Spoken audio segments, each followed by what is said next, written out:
पुरंदरदास जी का चरित्र आता है। पुणे के पास में एक गांव था पुरंदरपुर, वहां रहते थे पुरंदरदास। पूरा चरित्र नहीं सुनाऊंगा, बहुत बड़ा है। पर अपनी पत्नी की कृपा से जैसे तैसे, पहले वो बिल्कुल नास्तिक थे, भक्ति भजन कुछ नहीं करते थे, लेकिन अपनी पत्नी की कृपा से पुरंदरदास जी पंढरीनाथ भगवान के भक्त हो गए। और एक स्थिति तो ऐसी आई, सब व्यापार घर सब छोड़ छाड़ करके पंढरपुर चले गए और वहीं श्री पंढरीनाथ भगवान का दर्शन करते। इनका प्रेम प्रारंभ हुआ पंढरीनाथ से, लेकिन इनका प्रेम करते करते एक समय ऐसा आया कि पंढरीनाथ को इनसे प्रेम हो गया। अब ये जब जब मंदिर में जाते थे तब तब पंढरीनाथ जी के श्री अंग से कस्तूरी की सुंदर सुगंध आने लगती थी और मुखमंडल ऐसे चमकने लगता था कि दर्शनार्थियों को बिना देखे पता लग जाता था कि पीछे पुरंदरदास आ गया होगा, तभी विठलनाथ इतने प्रसन्न हो रहे हैं। इतना प्रेम करते थे ठाकुर जी इनसे। तो पुरंदरदास जी, बहुत ध्यान से सुनिएगा, ठाकुर जी अपनी जीवन की स्क्रिप्ट खुद मत लिखिए। मैं ये करूंगा, ये करूंगा, यहां खाऊंगा, यहां बैठूंगा, ऐसे घर बनाऊंगा, इससे ब्याह करूंगा, ऐसे बच्चे होंगे, यहां पढ़ेंगे, ये करेंगे। अपनी जीवन की स्क्रिप्ट ठाकुर जी से लिखवाइए। वो बात याद रखना कि जब बहुत बढ़िया डायरेक्टर स्क्रिप्ट लिखता है ना, तो स्टंट बहुत सारे होते हैं उसमें। कभी पहाड़ से कूदवाएगा, कभी पानी के अंदर ले जाएगा, कभी दो नाव पर रजनीकांत की तरह चश्मा ऐसे लगाओ, उछल कूद करके इधर उधर कूदो और लोग बाग तालियां बजाते, वाह भाई क्या, देखो इस एक्टर को, देखो देखो एक बिल्डिंग से दूसरी बिल्डिंग पर कूद रहा है। लेकिन जिस डायरेक्टर की पिक्चर में स्टंट ही नहीं होते, सीधा सीधा बेचारा वो जो हीरो है कुछ करता ही नहीं है, तो लोगों को मजा नहीं आता। ऐसे ही पंढरीनाथ जो है बहुत बढ़िया वाले डायरेक्टर हैं, इनसे एक बार अपनी जीवन की स्क्रिप्ट लिखवाओ। और वो कब लिखेंगे? जाके चरणों में समर्पित हो जाओ, जैसे राखो तैसे रहूं, आप जैसे रखोगे रहूंगा। ठाकुर जी आप ही लिखो आगे का जीवन कैसा होगा मेरा, मैं कुछ नहीं करूंगा। अब जो आप योजना बनाते जाओगे वो सब राजी है मुझे। फिर देखो पुरंदरदास जी ने ऐसा ही किया। पहले तो अपना जीवन खुद चला रहे थे, लेकिन जब पंढरपुर गए ठाकुर जी को समर्पित हो गए। नाथ अब आप जो चाहो वो मेरे साथ कर सकते हो, मैं आपके अधीन रहूंगा। तो पुरंदरदास जी कथा करने लगे, बैठ करके कथा सुनाते थे और इनकी कथा ऐसी अद्भुत होती थी। सत्संग करते थे, लोग बाग सुन करके आनंदित होते थे। धीमे धीमे ऐसा होने लगा कि पंढरपुर और आसपास के गांव के बड़े बड़े लोग भी इनकी कथा सुनने के लिए खूब संख्या में भीड़ होती थी और ये ठाकुर जी का मंगल यश गाते थे। एक नगर वैश्या थी, वो थी तो वैश्या लेकिन भक्त भी थी, मजबूरी में वैश्या बनी थी। पंढरीनाथ भगवान का दर्शन करने के लिए जाती और कहती कि हे नाथ, ये संसार के लोग मेरे तन को, मेरे रूप को, मेरी वाणी को, मेरे सब भावों को देखने के लिए आते हैं। मैं मजबूर हूं जो मैं ये सब कर रही हूं, पर नाथ मैं ये नहीं चाहती। मैं बस चाहती हूं एक बार आप मेरा गायन और नृत्य सुनने के लिए आओ। क्यों? मैं आपके सामने प्रस्तुत इसलिए नहीं कर सकती, सब जानते हैं कि मैं एक नगर वधू हूं, नगर वैश्या हूं।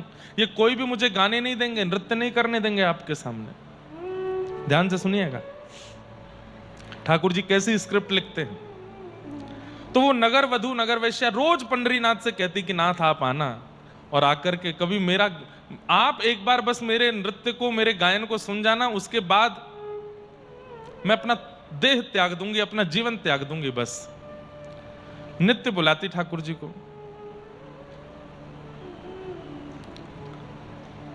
एक दिन ठाकुर जी के मन में आ गया कि चलो उसका नृत्य देखने चलते हैं। लेकिन मन में विचार किया कि मैं विट्ठल बन करके जाऊंगा तो नृत्य होगा नहीं, वो गा भी नहीं पाएगी और वहां जितने लोग बैठे होंगे वो भी सब असहज हो जाएंगे। रोज बुलाती है तो क्या करें? तो पुरंदरदास का रूप धारण करके गए ठाकुर जी। जैसे ही पुरंदरदास का रूप धारण किया और जैसे ही पहुंचे उस नगर वधू के यहां, अब तो बाहर जो मन चले लोग खड़े थे, खाने पीने वाले लोग ही जाते थे वहां पर, रात्रि का, अर्धरात्रि का समय। और जैसे ही पुरंदरदास आए, नाम तो उनकी ख्याति तो इतनी ज्यादा हो गई थी। अच्छा, इसमें एक बात और थी कि इतनी ख्याति और इतना नाम हो गया था पुरंदरदास जी का, वो जाके विट्ठल भगवान से कहते थे कि नाथ मुझे इतना यश वैभव ख्याति नहीं चाहिए, आप कृपा करके ये सब दूर करो। ठाकुर जी बोले लो तुम्हारी इच्छा भी पूरी करेंगे। भगवान पुरंदरदास का रूप धारण करके वैश्या के यहां चले गए। अब जैसे ही पहुंचे, अब जो देखे सुख, अरे पुरंदरदास ये तो कथा करता है, ये तो पूरे नगर को कथा सुनाता है। और इसकी तो बड़ी प्रशंसा हम लोग सुनते हैं कि मंदिर जाता है, वहां पर इत्र की सुगंधी से सुगंधित हो जाता है, पंडरीनाथ इससे बहुत प्रेम करते हैं। और देखो तो सही, रात्रि में यहां पर वैश्या का नृत्य देखने आया है।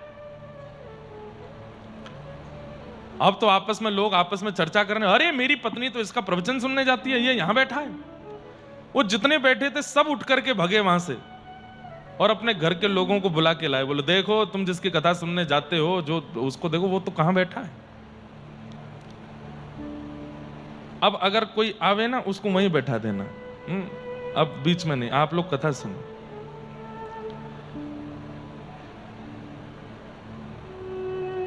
सब लोग गए, जाकर के पूरे नगर में हल्ला हो गया कि पुरंदरदास कथा जो करते हैं, सत्संग करते हैं, वो तो रात्रि वैश्या के यहां।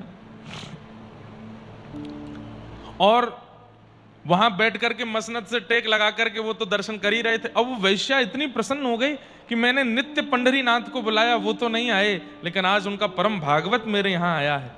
उसने कोई जो मंचले लोगों को नृत्य दिखाती थी वैसा कोई नृत्य नहीं किया, बहुत सुंदर कोई अभंग जैसा गाया, कुछ सुनाया। पुरंदरदास के रूप में पंडरीनाथ इतने खुश हो गए।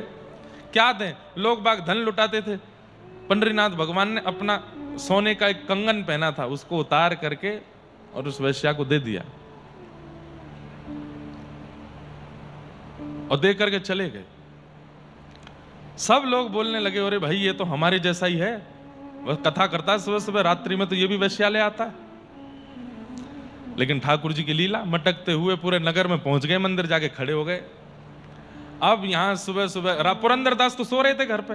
सुबह 4 बजे का समय, स्नान ध्यान करके पुरंदरदास जैसे ही घर से निकले, अब तो पूरा नगर उनको ऐसे देखे।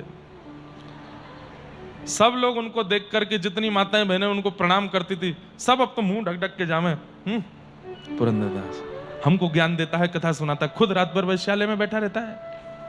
पुरंदरदास बोले ये आज क्या हो गया पंढरपुर वासियों को, ये इतना ज्यादा हमको देख करके जो है नाक मुंह क्यों फुला रहे हैं। सत्संग करने के लिए गए तो महाराज जहां हजारों की तादाद में भीड़ होती थी, आज वहां गिनती के 10 लोग बैठे थे। पुरंदरदास बोले आज कोई नहीं आया।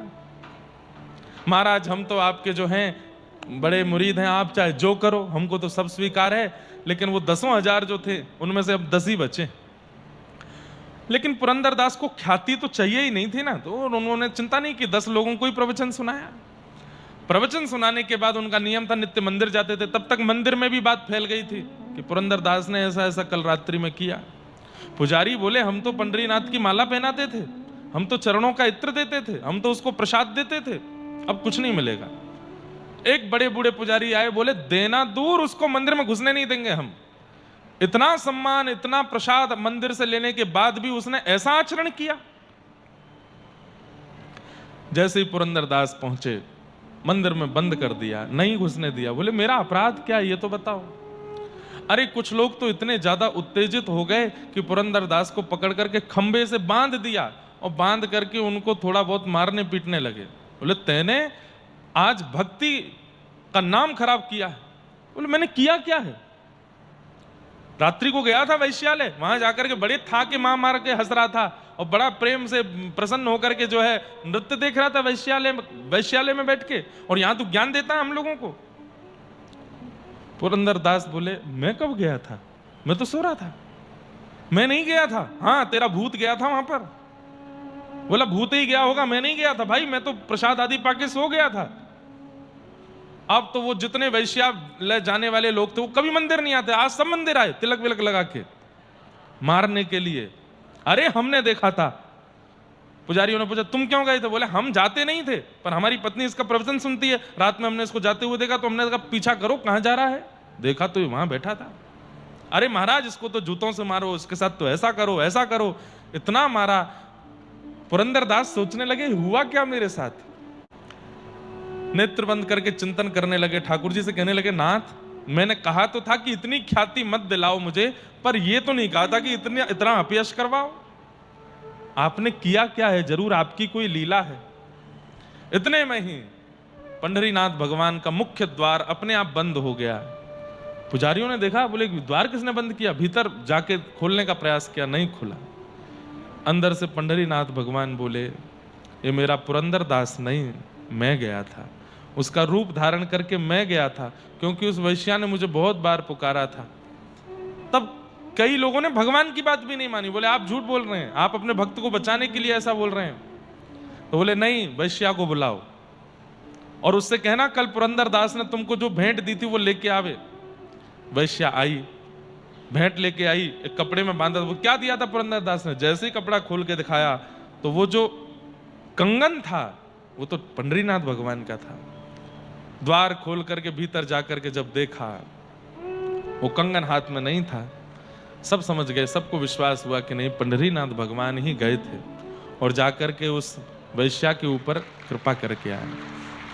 एक पंथ दो काज, पुरंदर दास की ख्याति भी कम करवा दी और वैश्या को दर्शन भी दिया। ऐसे हैं ठाकुर जी, ऐसे स्क्रिप्ट लिखते हैं कि महाराज आदमी सोच में पड़ जाए मेरे साथ हुआ क्या।